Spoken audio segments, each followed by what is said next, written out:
it is related to the psychological satisfaction of the people, that is opinion, point of view, emotion, choice, etc. It is mainly causes due to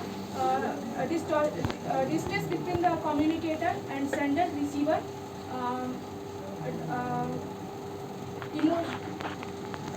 Anxiety, fear of expressing something. Suppose I am here and I want to express, but I am not able to express due to some anxiety, due to some fear. It is a cause of emotional barrier. And the last one is gender barrier. There is a huge difference between the barriers between communication between a man and a woman. You must have noticed that men uses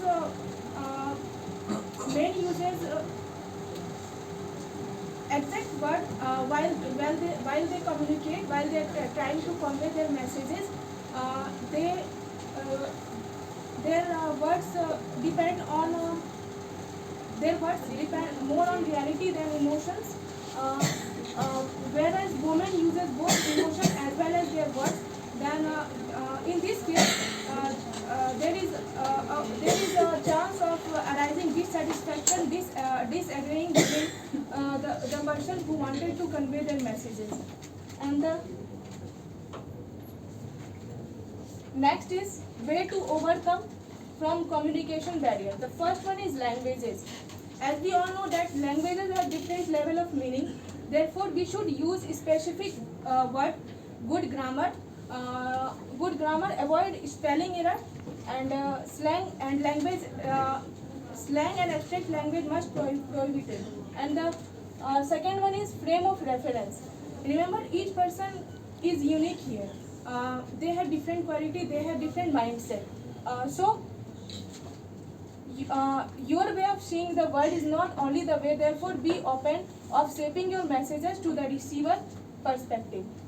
And the third one is emotions.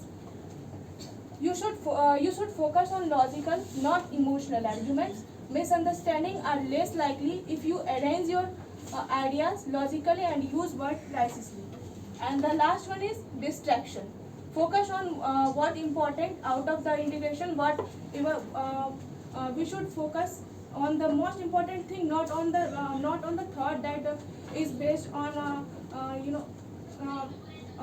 the past experience or whatever it is. So we should focus on the important things only. So this is our PPT. Thank you.